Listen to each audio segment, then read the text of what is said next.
Beberapa hari terakhir kita mendengar dari berita tentang istilah deflasi. Tapi sebenarnya apa itu deflasi dan apa yang menyebabkan deflasi serta apa dampak dari deflasi bagi sebuah negara? Selamat datang di channel Ketua Umum. Di video kali ini kita akan membahas istilah ekonomi di atas yang pastinya mempengaruhi kehidupan kita sehari-hari. Deflasi adalah penurunan umum harga barang dan jasa dalam suatu ekonomi. Meskipun terlihat positif, deflasi dapat memiliki dampak negatif yang serius terhadap perekonomian. Ada beberapa penyebab utama dari deflasi. Yang pertama adalah penurunan permintaan.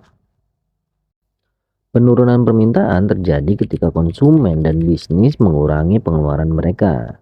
Biasanya faktor penyebabnya adalah krisis ekonomi, peningkatan tingkat pengangguran, dan ketidakpastian di masa depan.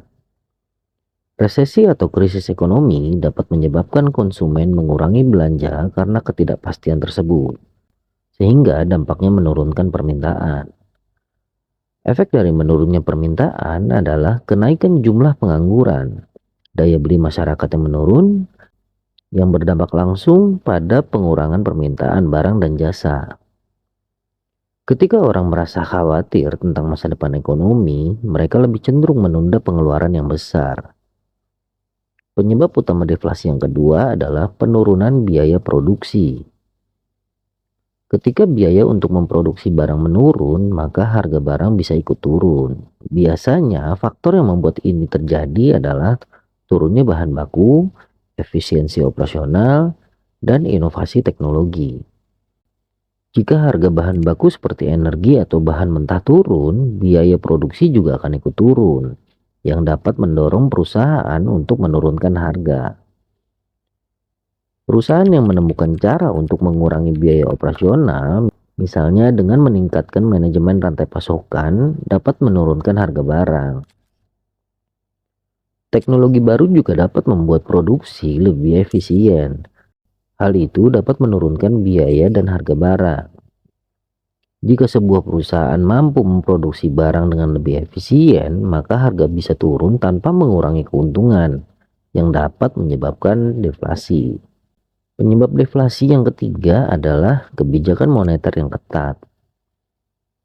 Kebijakan moneter yang membatasi jumlah uang yang beredar dapat menyebabkan deflasi. Biasanya faktor yang membuat ini terjadi adalah kenaikan suku bunga dan pengurangan jumlah uang yang beredar. Ketika bank sentral menaikkan suku bunga, ini dapat mengurangi jumlah pinjaman dan mengurangi pengeluaran konsumen dan bisnis. Kebijakan pengurangan uang beredar dapat mengurangi likuiditas dalam ekonomi, yang menyebabkan penurunan permintaan. Penyebab deflasi yang keempat adalah faktor eksternal. Peristiwa global yang berdampak pada perekonomian domestik seperti fluktuasi nilai tukar dan perubahan dalam perdagangan internasional. Penguatan mata uang domestik dapat membuat barang impor lebih murah yang dapat menurunkan harga secara keseluruhan. Peningkatan pasokan barang dari negara lain juga dapat menurunkan harga di domestik. Jika tadi kita membahas penyebab deflasi, sekarang kita membahas tentang dampak dari deflasi. Beberapa dampak deflasi yang negatif, yang pertama adalah peningkatan nilai real utang. Beban utang yang lebih berat membuat debitur akan membayar lebih banyak dalam hal nilai real untuk melunasi utang mereka, dan membuatnya lebih sulit untuk memenuhi kewajiban finansial. Jika banyak debitur yang gagal bayar utang, ini dapat menyebabkan kebangkrutan massal yang berdampak buruk pada sistem keuangan. Dampak deflasi yang kedua adalah penurunan investasi dan pertumbuhan ekonomi. Perusahaan menunggu untuk melakukan investasi besar dengan harapan biaya akan turun lebih jauh, sehingga menghambat pertumbuhan ekonomi. Penurunan investasi juga dapat menyebabkan resesi, di mana pertumbuhan ekonomi melambat atau bahkan menyusut. Dampak yang ketiga adalah peningkatan pengangguran. Kenaikan tingkat pengangguran akan mengurangi daya beli masyarakat, sehingga menciptakan siklus deflasi yang lebih dalam. Tingkat pengangguran yang tinggi juga dapat menyebabkan ketidakpuasan sosial dan meningkatnya ketegangan di masyarakat. Dampak yang keempat adalah penyusutan konsumsi. Penurunan permintaan ini dapat memicu lebih banyak penurunan harga, sehingga memperburuk situasi deflasi. Konsumen mungkin beralih ke barang yang lebih murah, mengakibatkan sektor tertentu mengalami penurunan yang signifikan. Dampak yang kelima adalah krisis perbankan. Bank akan mengalami kerugian dari pinjaman yang tidak dibayar, yang dapat memicu krisis keuangan. Bank yang tertekan mungkin menjadi lebih ketat dalam memberikan kredit, yang pastinya menghambat pertumbuhan ekonomi. Dampak terakhir adalah deflasi yang berkelanjutan. Proses di mana penurunan harga menyebabkan penurunan permintaan, yang pada gilirannya menyebabkan penurunan harga lebih lanjut. Siklus ini dapat berlanjut dan membuat pemulihan ekonomi semakin sulit. Bank sentral mungkin menemukan bahwa suku bunga sudah rendah dan tidak dapat menurunkan lebih jauh untuk mendorong permintaan. Ada beberapa cara yang dapat mengatasi deflasi, namun memerlukan serangkaian langkah yang dapat diambil oleh pemerintah dan bank sentral. Berikut adalah beberapa cara untuk mengatasi deflasi. Yang pertama adalah kebijakan moneter yang longgar. Bank sentral dapat menurunkan suku bunga untuk mendorong pinjaman dan investasi. Suku bunga yang lebih rendah membuat biaya pinjaman menjadi lebih murah yang dapat merangsang pengeluaran. Bank sentral juga dapat membeli aset keuangan untuk meningkatkan likuiditas di pasar dan mendorong investasi. Cara mengatasi deflasi yang kedua adalah kebijakan fiskal yang ekspansif. Pemerintah dapat meningkatkan belanja publik seperti infrastruktur untuk menciptakan lapangan kerja dan meningkatkan permintaan agregat.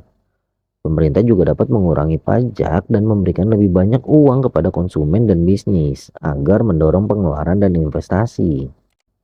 Cara yang ketiga adalah mendorong konsumsi dan investasi.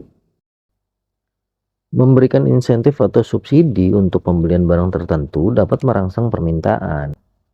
Hal tersebut dapat mendukung finansial atau insentif bagi bisnis untuk berinvestasi dan memperkerjakan lebih banyak pekerja. Yang keempat, stabilitas harga dan pasokan. Mengontrol produksi dan pasokan barang yang mengalami kelebihan dapat membantu menstabilkan harga. Pemerintah harus membantu mengkomunikasikan langkah-langkah yang diambil untuk mengatasi deflasi yang dapat meningkatkan kepercayaan konsumen untuk berbelanja. Yang kelima, reformasi struktural. Investasi dalam teknologi dan pelatihan tenaga kerja untuk meningkatkan produktivitas dapat membantu pertumbuhan ekonomi. Dengan mendorong riset dan pengembangan untuk menciptakan produk dan layanan baru yang dapat merangsang permintaan. Yang terakhir adalah kerjasama internasional. Mengelola kebijakan perdagangan untuk memastikan pasar tetap terbuka dan mendorong ekspor dapat membantu menstabilkan perekonomian. Kesimpulan dalam mengatasi deflasi sebenarnya memerlukan pendekatan yang komprehensif dan terintegrasi. Kebijakan moneter dan fiskal yang sinergis, ditambah dengan reformasi struktural dapat membantu mengembalikan pertumbuhan ekonomi. Pendekatan yang tepat harus disesuaikan dengan kondisi ekonomi spesifik yang dihadapi suatu negara. Jika Anda menyukai video ini, jangan lupa untuk di-like, subscribe, dan tinggalkan pendapat Anda di kolom komentar.